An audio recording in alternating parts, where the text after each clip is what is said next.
आज एक हंसी और बांट लो, आज एक दुआ और मांग लो, आज एक आंसू और पी लो, आज एक जिंदगी और जी लो, क्या पता कल हो ना हो।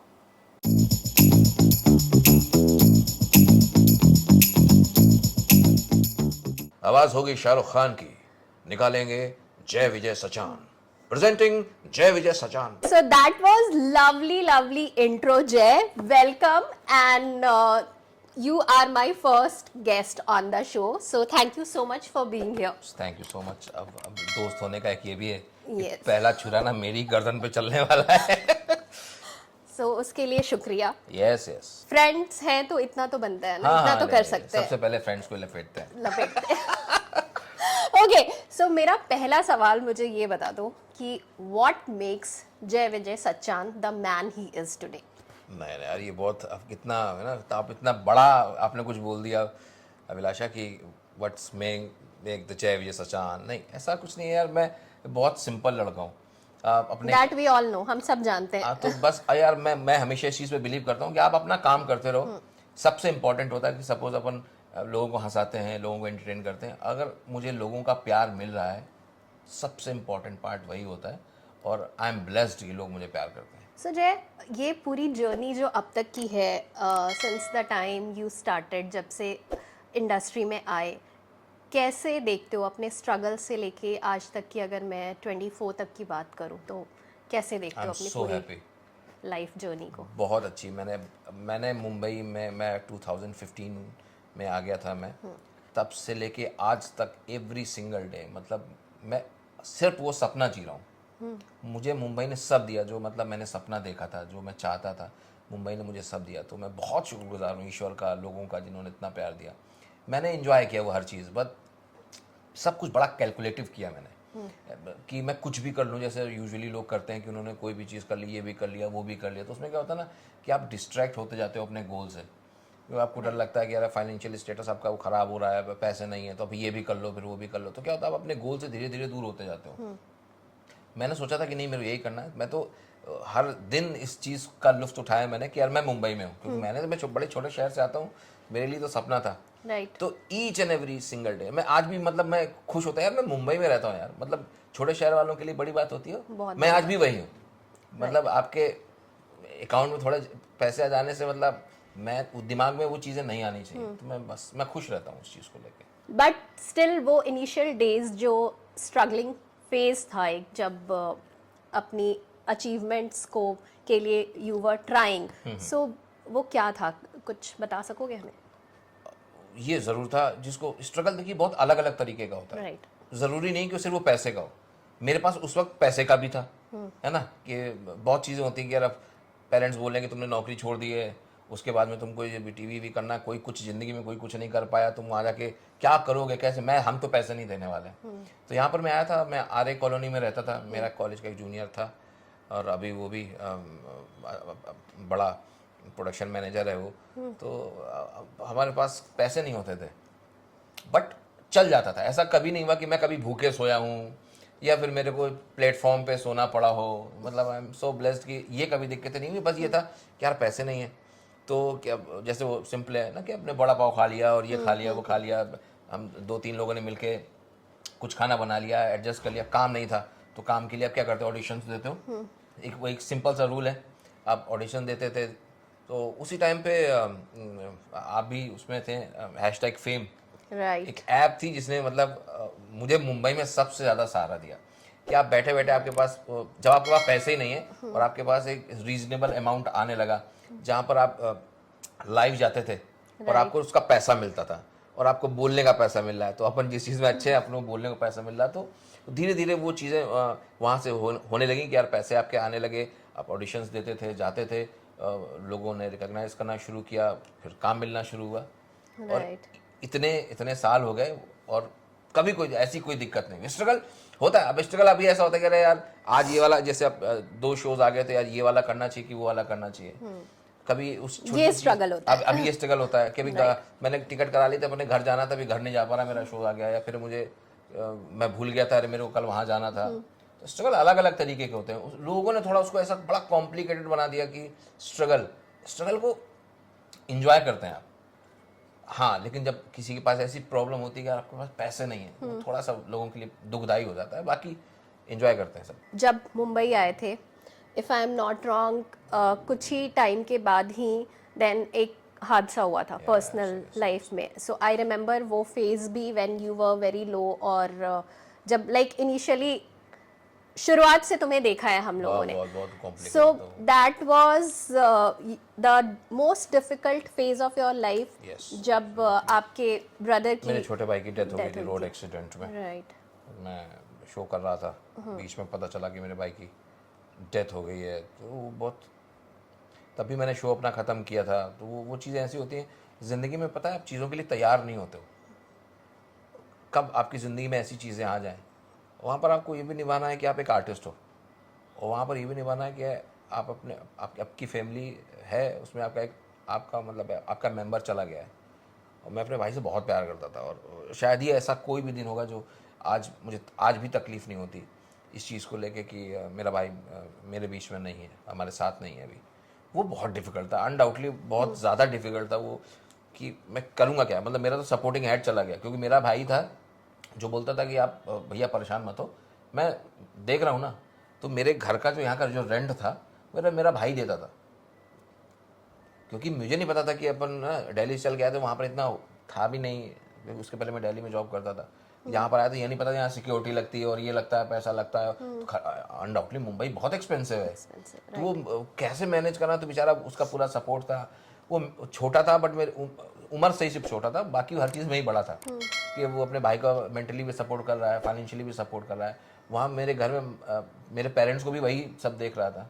तो ऐसा लगता है ना कि आपका एक ब्रिज का एक पिलर चला गया और सबसे मजबूत पिलर गिर गया। बहुत डिफिकल्ट था। मैं चाहता हूँ कि ईश्वर कभी किसी को ऐसा दिन ना दिखाए। किस तरह से तुमने अपने आप को उस डिफिकल्ट सिचुएशन से निकाला था? मैंने सोचा भाई एक ही तरीका था कि अब ये तो हो गया है, अभी आप कुछ कर नहीं सकते हो, अभी आपको इसके साथ ही पूरी ज़िंदगी जीना है। फिर अपने पास रिस्पॉन्सिबिलिटी ये थी कि मेरे माँ बाप भी हैं, उनको कौन देखेगा अगर मैं इस चीज़ में अगर हो जाऊँगा। तो एक ऐसा जो टोटली गैर जिम्मेदार आदमी है, उसके पास एकदम जिम्मेदारी आ गई थी।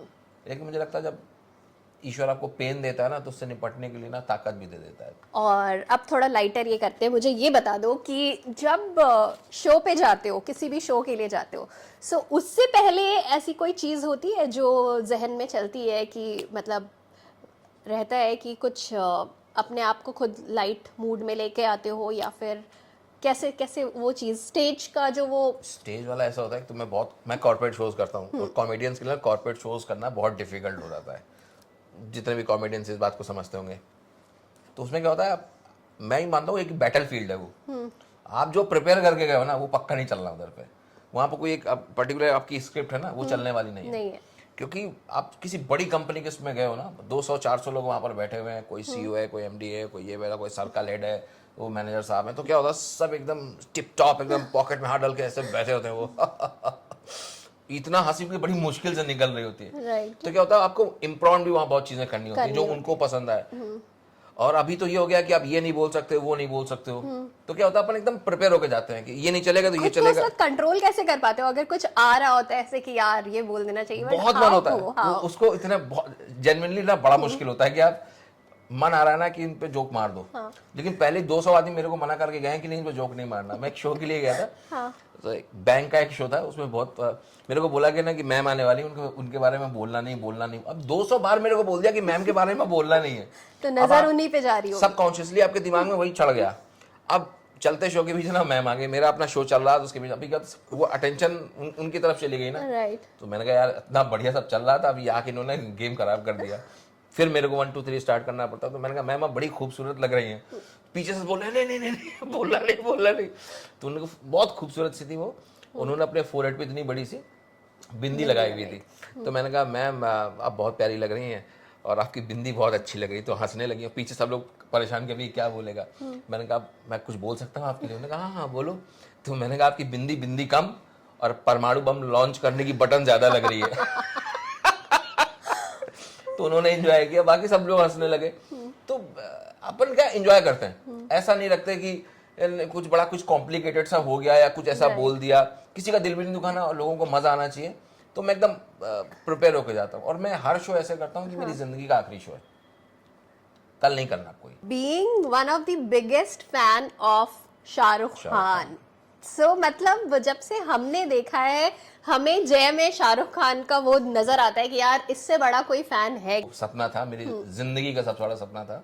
और शाहरुख खान साहब से जिस दिन मैं मिला यार, सच बता रहा हूँ, जिंदगी पूरी तरह से बदल गई यार। मतलब शाहरुख खान है, वो सिर्फ एक्टर नहीं है।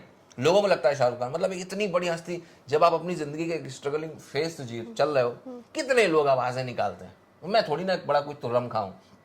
करेक्ट। और मैं बैठा हुआ था, मेरे को चैनल ने बोला था कि देखो भाई वो आप बैठे हो, कोई ज़रूरी नहीं शाहरुख खान आपको बुलाए। मैंने कहा था मुझे बुलाएंगे, वो मैं लिख के देता हूँ, मुझे कॉन्फिडेंस था। और वो स्टेज पे मैंने क्या, एकदम मेरी हालत ख़राब थी, मैंने उनकी आवाज़ निकाली, मिमिक किया उनको, और उनका बड़प्पन आई है। Think it was 2017। No no no 2018 2016। 16 ही था। यस यस यस, ओके, कैसे भूल सकता हूँ मैं। 16। उनका अरे मेरी आवाज़ तो मुझसे भी अच्छी निकाल रहे हो जाए, अब मुझे अपने आने वाली मूवीज़ के लिए डबिंग आर्टिस्ट की ज़रूरत नहीं पड़ेगी। उन्होंने लगा आवाज़ होगी शाहरुख खान की, निकालेंगे जय विजय सचान, प्रेजेंटिंग जय विजय सचान। इतना बड़ा शाहरुख खान, बोला जय विजय सचान, उनके बोलने से लोग मेरा नाम और जानने लगे। आज भी ये क्लिप वायरल है। तो मैं तो मेरे मैनेजमेंट के लोग बोलते हैं कि जय विजय का शो की ओपनिंग तो शाहरुख खान खुद करते हैं, क्योंकि वो मेरी शोरील में स्टार्ट भी वहीं से होता है। आवाज़ होगी शाहरुख खान की, निकालेंगे जय विजय सचान। तो ईश्वर उनको बहुत लंबी उम्र दे, हमेशा चुस्त तंदुरुस्त रहें शाहरुख खान साहब। तो हमारे कंट्री की भी आन बान शान है, दुनिया में लोग उनको पहचानते हैं। हमारे जैसे आर्टिस्टों के लिए वो मतलब वो बहुत कुछ है। उनको देख के लाखों करोड़ों लोग इंस्पायर होते हैं। एंड जय विजय सचान को कौन इंस्पायर करता है? नहीं, मुझे मतलब मैं जेन्युइनली मैं शाहरुख खान से इंस्पायर्ड हूँ बहुत, कंप्लीटली। उनको देखता हूँ कि एक आदमी इतनी मेहनत करता है, किस लेवल पे वो पहुँचे हैं, लोग उनको प्यार करते हैं। मैं हमेशा पता नहीं आर्टिस्ट अच्छा बन पाऊँगा या नहीं बन पाऊँगा कभी, मैं हमेशा सोचता हूँ एक अच्छा आदमी बनूँ, कि कोई मुझे देखे तो बोले कि आदमी अच्छा है। कभी किसी का दिल ना दुखाओ, अपना काम करो, अपने काम से मतलब रखो। तो बस मैं अपना उसमें रहता हूँ, कभी कुछ गलत नहीं करना, कोशिश ये रहती है। बात, मैं भगवान तो हूँ नहीं कि मैं कुछ गड़बड़ नहीं करूँ, बट मैं अपने आसपास के लोग होते हैं, आप उनसे इंस्पायर होते हो। तो ऐसा ज़रूरी नहीं है कि अब लाइफ में सिर्फ एक आदमी से इंस्पायर हूँ, उनसे मैं अलग लेवल पे इंस्पायर हूँ। अपने आस पड़ोस में लोगों से अलग लेवल पे इंस्पायर हूँ। करेक्ट। जैसे मैं ओशो को सुनता हूँ तो मुझे लगता है कि मैं थोड़ा समझदार आदमी सा हो गया हूँ बस। कभी ऐसा हुआ है कि किसी पर्सनालिटी के ऊपर you wanted to do stand up comedy या फिर कुछ ऐसे जोक करना, बट तुमने खुद को कंट्रोल किया और बोला नहीं नहीं पता नहीं? मैंने कभी नहीं किया ये। नहीं। क्या होता है जब आप किसी को मिमिक करते हो स्पेशली, इसीलिए ना मिमिक्री आर्टिस्ट जो है ना, उस शब्द को आदमी ऐसा समझता है मिमिक्री है। आप किसी को बोल अरे हाँ वो भी तो निकालता है आवाज़, तो उसको इतना गंदा सब बुरा सा कर दिया है। मैं ये मेरी अपनी पर्सनल ओपिनियन अपने लिए है, मैं किसी पे भाई जॉन जैसा काम करता अपना करे। लेकिन क्या होता है, लोगों को लगता है कि ये मजाक ही उड़ाएगा, और वो भी घटिया पने से उड़ाएगा। लोगों को ये दिमाग में रहता है कि पता नहीं ये मिमिक्री करेगा तो क्या बोलेगा। कभी किसी एक्टर सामने बोल दो सर ये आपकी आवाज़ निकालता है, तो उसको कहता है नहीं नहीं ठीक है, क्योंकि पता नहीं क्या ही कर देगा अभी। तो एक वो रहता है कि बस मैं कोशिश करता हूँ कि कुछ ऐसा ना करूँ कि कभी किसी को तकलीफ हो। इनफैक्ट पंकज त्रिपाठी ने तुम्हें बोला था हाँ कि जी, तुम निकालते हो आवाज, ये करते हो और बहुत तरीके से चीजों को बहुत मुझे पंकज त्रिपाठी जी ने मुझे कॉम्प्लीमेंट दिया कि बढ़िया करते हो, मुझे अच्छा लगता है। और मैंने देखा है लोग कुछ भी करते हैं, तुम वैसा नहीं करते हो, बड़े आर्टिस्ट हो तुम, देखना और बड़े बन जाओगे। मतलब बड़े आदमी हैं यार वो लोग, इतनी अच्छी बात कर रहे हैं, आपको आशीर्वाद दे रहे हैं। उनकी कभी वॉइस ओवर्स आ जाते हैं या कुछ आ जाता है, कोई ऐड आ जाता है। एक बार मेरे को किसी ने बोला बीड़ी का ऐड है, पंकज मैंने पागल लगा मैं नहीं करूँगा, कभी नहीं करूँगा। तो आपके लिए अपने काम का एथिक्स होना भी बहुत ज़रूरी है कि आपको पैसा तो आ रहा है, तो आप कुछ भी करके आप पैसे कमा लो, वो गलत है। अगर मैंने कल को मैं कोई ऐसा काम कर दूं जिसको मैं नहीं चाहता कि मैं करूं और सिर्फ पैसे की वजह से कर दूं, तो मैंने अपने साथ ही गलत किया। अपने जो मेरे एथिक्स हैं, मेरे मोरल्स हैं, उनको मैंने डिफेम कर दिया। तो क्या मतलब फिर मतलब एक आदमी की खुद की कुछ आइडेंटिटी भी तो होनी चाहिए कि आप 4 जगह कहीं स्टेज पे जाओ, कोई सामने आर्टिस्ट बैठा, कोई ये ना करे यार भी क्या ही करेगा। मैंने ना कभी किया ना कभी करूँगा। ये मेरा अपना है राइट। कि सामने बैठे हो कि पंकज त्रिपाठी जी और यहाँ से मैं कोई गलत ही बात बोल, मेरे को जब भी कोई बोलता है कि पंकज त्रिपाठी की आवाज़ सुनाओ, कभी किसी टीवी इंटरव्यू में बोला, तो मैंने हमेशा अच्छी बात ही बोली, हंसा सकता था वहाँ पे, तो मैं हमेशा बोलता हूँ कि अरे बेटा सड़कों पे इतनी तेज बाइक चलाते हो, गलत कर रहे हो, घर पे तुम्हारे माँ बाप इंतज़ार कर रहे हैं, कभी सोचा है अगर तुम्हें कुछ हो गया, माँ बाप का जीवन बिगड़ जाएगा बेटा, तुम तो चले जाओगे, माँ बाप पूरा जीवन रोते हैं, इसलिए सड़क पर जब भी बाइक चलाएं सर पे हेलमेट लगाएं और ये वाला बेल्ट, नेक बेल्ट जरूर लगाएं। एक अच्छी बात बोल दी ना, क्या जरूरी था वहां पे हंसाना। राइट। आप क्योंकि इतनी बड़ी पर्सनालिटीज के बाद आप, मैं किसी को बोलूंगा भाई सुनो ना हेलमेट लगाया करो, तो आदमी कहेगा चल भाई अपना ज़्यादा ज्ञान मत दे। लेकिन जब इतनी ऐसी पर्सनालिटी की आवाज़ पे ये मैसेज देता हूँ जिनको दुनिया प्यार करती है, तो लोग सुनेंगे, फॉलो करें ना करें, मैंने अपना काम कर दिया। करेक्ट। और एक भी आदमी अगर उस चीज़ को फॉलो कर लेगा तो सोचिए कि किसी की ज़िंदगी बदल जाएगी ना। कि मैं किसी की आवाज़ निकाल के ही सही, लेकिन मैंने बोला तो उसमें मेरा भी हिस्सा हो गया, उस पर्सनैलिटी का भी हिस्सा हो गया। कल को वो भी सुनेंगे तो बोलेंगे देखो लड़के ने अच्छा काम किया, गलत नहीं किया। पर्सनल लाइफ में सबसे ज्यादा मजाक किसका बनाते हो? मैं सबका मजाक उड़ाता हूँ। अब अभी मेरी वाइफ है, शादी हो गई है मेरी, तो उसका उड़ाता हूँ। हाँ। वो तो रिस्पॉन्ड ही नहीं करती किसी बात का। वो पत्थर सी हो गई है कि मैं कुछ भी बोलता हूँ वो रिप्लाई नहीं करती, क्योंकि वो दिन में मैं 200 बार उसका मजाक उड़ाता हूँ। तो और झगड़े नहीं होते फिर? क्या होता है, औरत से आप बहस नहीं कर सकते हो। औरत से बहस करना ठीक वैसा है कि गन्ने की चलती मशीन में हाथ देना, तो बहस करने का ही नहीं। बोल रही बोलती रहो, खत्म। मैं अपना काम, मैं बोला चला गया, मैं परेशान मत किया करो, मेरे को ये मत दिया करो। क्या ठीक है भाई, इधर से सुनकर इधर ही निकाल दिया, अंदर लेता ही नहीं हूँ मैं। Okay, coming to your wife Abhiruchi, तुम्हारी लाइफ का एक ये भी, जब से तुम आए थे, जब तुम पहली बार मिले थे अभिरुचि को, जब तुमने देखा था, तो तुम एक ये था, गोल था कि शादी तो इसी से करनी है। So just tell us about that story. कैसे, like 6 months back you got married and so उसके बारे में बताओ। Oh my god, how you met and you was there. Abhiruchi? I was there. और तुम ही पहली थी जिसके सामने मैंने देखकर बोला था। मैं क्या अजीब सी बात है, मैंने उस लड़की को देखा और मैंने, ये हमारी मित्र थी, हैं अभी भी खैर, तो मैंने बोला कि, मैंने कहा अभिलाषा देखना, एक दिन इसकी चिता में आग मेरा बच्चा ही लगाएगा। सुनने वाले करेगा यार ये क्या बोल रहा है यार, ये ऐसी कैसी अजीब सी बात है। वही है ना कि शाहरुख खान साहब बोलते हैं ना कि किसी चीज को शिद्दत से चाहो तो पूरी कायनात तुम्हें उससे मिलाने की साजिश में जुट जाती है। बिल्कुल। तो अपन लगे रहे अपन। मैं हूँ यूपी का, तो एक बार जो मान लिया ना तो मान लिया। मैथमेटिक्स में भी सिखाते हैं ना कि मान लो x मान लो y, मान लिया हमने कि भाई ये है, ये वाइफ है तो अब ये है, बात खत्म, हमने मान लिया है। अगर अभिरुचि के बारे पे मैं बात करूँ, शादी के बाद क्या चीजें बदल गई हैं लाइफ में? कुछ नहीं जय के। बदला, मेरे कुछ नहीं बदला। दो पार्टनर हैं, दो लोग हैं, और आप, मेरा ये मानना है कि आप अपने पार्टनर को जो सबसे बड़ा गिफ्ट दे सकते हो दैट इज फ्रीडम। इससे बड़ा कुछ नहीं है। और जिसने कभी भी अपने पार्टनर को फ्रीडम दिया है उसे ज़िंदगी में कोई तकलीफ होती नहीं है। मैंने उसको पहले भी कहा था तुम्हारी ज़िंदगी जैसे पहले थी वैसे ही जियो, मेरी जैसे जी रहा था वैसे ही जी रहा हूँ। कोई एक दूसरे पे कोई अपनी चीज़ें नहीं थोपनी कि तुम ये करना है, तुम्हारी शादी हो गई तो तुमको अभी घर जाना है, तुम्हारी दूसरी रिस्पॉन्सिबिलिटीज़ हैं। मतलब तुम अपने से अपने करियर को फोकस करो। राइट। ये जो तुम थी वही करो, बाकी अपने घर परिवार जिसको जो कुछ भी देखना मैं देख लूँगा। कुछ नहीं बदला, सेम टू सेम। लोग बोलते हैं शादीबाजी बदल जाता है, क्योंकि आप ना थोप देते हैं किसी लड़की पर कि ना अभी अब तुम्हारा ससुराल भी है तो तुम्हारी वहाँ की भी जिम्मेदारी हो, यहाँ की नहीं। मैं अपने माँ बाप को देखने में सक्षम हूँ पूरी तरह से, और अच्छी तरीके से उनकी देखभाल कर रहा हूँ। किसी लड़की का जो एक सपना है उसको पूरा करने के लिए मैं अपनी जान लगा दूंगा। मैंने कहा तुमको जो करना है लाइफ में वो करो, तुमको किसी चीज़ की रोक टोक नहीं है, क्योंकि एक हमको एक ज़िंदगी मिली, दूसरी नहीं मिलेगी। और सेक्रीफाइस का एक लिमिट होता है, उससे ज़्यादा आपको सेक्रीफाइस करना भी नहीं चाहिए। और एक आदमी कर रहा है, एक को करने दो, आप अपने करियर की तरफ जाओ।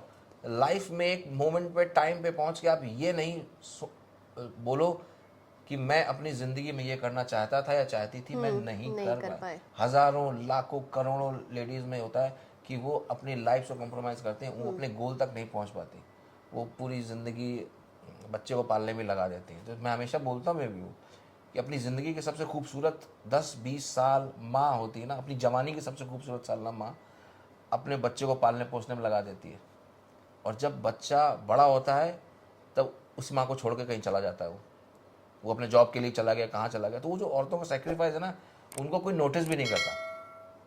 हो सकता है वो पहले करना चाहते हो, उनको सब जो पढ़े लिखे हैं उनको था कि यार अपन ये कर लेंगे, वो कर नहीं कर पाते।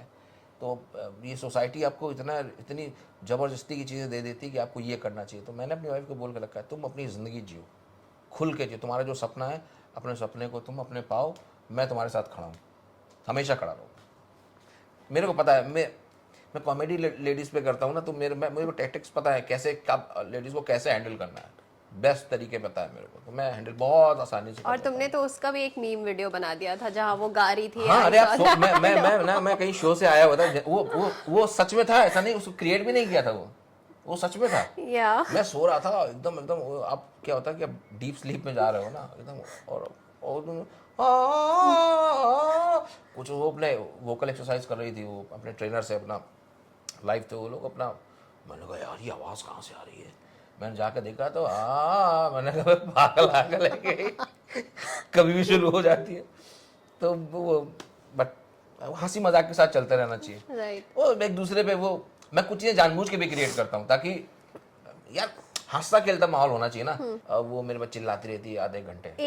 एक ऐसी चीज़ जो एक रिलेशनशिप को चलाने के लिए बहुत ज़्यादा इम्पोर्टेंट है अकॉर्डिंग टू यू। रिस्पेक्ट, जो इंडिविजुअल है उसको रिस्पेक्ट करना बहुत ज़रूरी है।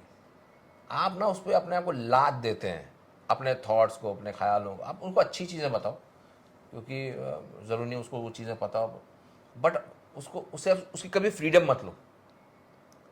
तो अगर आपने फ्रीडम ले ली किसी की, सबसे पहले तो इसलिए बोलता हूँ किसी को कुछ देना है ना, पार्टनर को अपने, उसको फ्रीडम दो फॉर लाइफ टाइम, वो फ्रीडम है।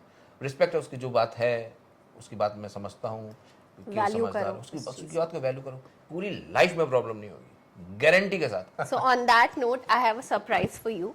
So I don't really think there is anything in particular about Jay that annoys me.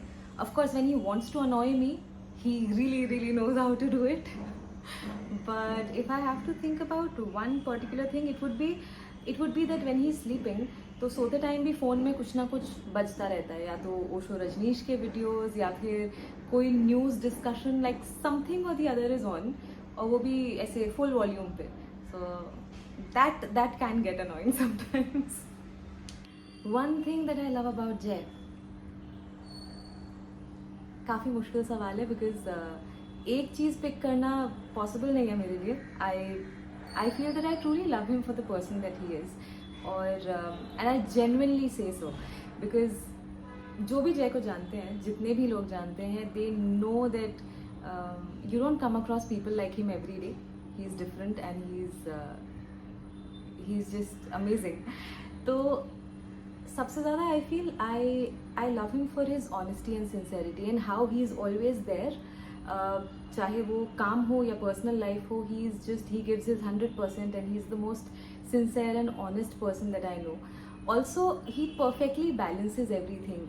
He's the perfect balance of somebody who's sensible yet sensitive, who's emotional yet practical, and really sincere with everything that he does. तो बहुत ही genuine है, and it's just so easy to be around him, and yeah, I feel that he really inspires me. और जितना प्यार है उतनी ही respect भी है for everything that he is and everything that he does. Digest नहीं हो पा रहा. बीवी की तरफ से ये मैसेज है. बात है. Okay, and this is the last one. A message for him. Okay. क्या बोलूँ मैं, because अब तो शादी हो गई है and we stay together and I am just so happy that I can talk to him the entire day whenever I want to. So I keep bugging him like that. But I think I would just want to tell him that I am just so proud of him for everything that he has achieved, everything that he does on a daily basis, and I love him, and he's my rock, and I know कि जय है तो सब ठीक है. Now he will have a big smile on his face, I'm sure. He is having that, Thank you. as all of you can see, but that's so sweet. जय, इतनी तारीफ कर दी। इतनी तारीफ कर दी। आई थिंक ये पर्टिकुलर क्लिप तो Valentine's day के अराउंड वायरल होनी चाहिए, जय एंड अभिरुचि की लव स्टोरी की। जय, ये एक बहुत इंपॉर्टेंट सवाल है, बिकॉज आमतौर पे वी एज अ व्यूअर जब हम लोग देखते हैं ना, तो जहन में लोगों के ये ज़रूर आता है, स्पेशली जो इस फील्ड में अपना करियर बनाना चाहते हैं, कि भाई पैसे कैसे मिलते हैं। ये बहुत इंपॉर्टेंट सवाल है, और अग्री करोगे। पैसे अच्छे मिलते हैं, या मतलब बहुत अच्छे मिल जाते हैं। अब जैसे जैसे आप बढ़ते जाते हो, बड़े होते जाते हो, इन चीज़ों को लेकर एक्सपीरियंस होते जाते हो, तो आपको अच्छे पैसे मिल जाते हैं। तो आपको अगर आपने 2-4 साल भी अच्छा काम कर लिया ना, तो आप बहुत अच्छा पैसा कमा लोगे, तो आपको अपनी फ्यूचर की टेंशन नहीं करनी पड़ेगी। तो जितने भी न्यू कमर्स हैं जो मेरे को बोलते भी हैं, मैं उनको हमेशा बोलता हूँ कि बस आपको क्या करना है, अभी मेहनत करनी है और अच्छा सा कंटेंट बनाना है, अच्छी बात रखनी है। अगर हंसाना है लोगों को तो अच्छी तरीके से हंसाना है, और आपको स्टेज पे भी पैसा मिलेगा, मतलब ऑन स्टेज में मिल रहा है, ऑफ स्टेज में मिल रहा है, आप वॉइस ओवर्स कर सकते हो, तो आपकी मतलब सॉर्टेड है। बट आपको उसके लिए अच्छा होना पड़ेगा, और हम भी कोशिश करते हैं। ऐसा नहीं कि हम कहते हैं बड़े महान हो गए, हम भी हर दिन सीख रहे हैं, हर दिन और कोशिश कर रहे हैं और प्रैक्टिस कर रहे हैं। तो आप प्रैक्टिस करते रहो और अच्छा करते रहो, बस बाकी ऊपर वाला देखेगा। ओके, एंड लास्टली जो इस फील्ड में करियर बनाना चाहते हैं, उनके लिए एक एडवाइस अगर जय विजय सच्चान की तरफ से हो तो वो क्या होगी? बहुत से लोग कैसे होते हैं- शुरुआत करें वो? शुरुआत अभी तो क्या था, अभी तो इतना बड़ा हमारे पास सोशल मीडिया इतना बड़ा पावरफुल मीडियम है, तो आप अच्छी चीज़ डालो। बहुत से लोग वही होता है कि आप ऐसा कुछ ना करो जल्दी रीच के लिए, जल्दी फेम के लिए, कि आपने कुछ भी डाल दिया है।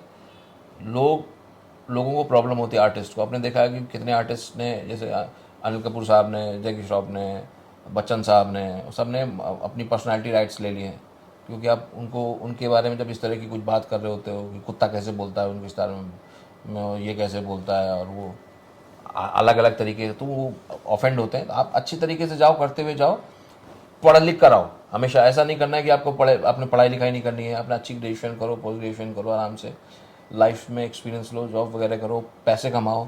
उसके बाद अगर आपको इस फील्ड में आना है, आप जाओ, ऑडिशंस दो, इतने रियलिटी शोज आते रहते हैं, तो आप क्या थोड़े समझदार हो जाओगे। जब में पैसा भी होगा तो आप इधर उधर भागोगे नहीं कि यार ये भी कर लें, वो भी कर लें। तो आपको क्या होगा कि आप दिमाग में रहेगा कि ये चीज़ें करते हैं, ऑडिशंस देते हैं, यहाँ पर जाएंगे और आपको काम मिलना शुरू हो जाएगा। जो लोग बोलते हैं कि यार यहाँ पर काम नहीं मिलता मुंबई में, सब जिनको कुछ नहीं करना ना दुनिया में, वही सब बातें करते हैं। आप डेफिनेटली आपको मुंबई में आपको काम मिल जाएगा। बस आपको ये देखना है कि आप सही तरीके से किस जगह पर जा रहे हो, आप ऑडिशन दे रहे हो।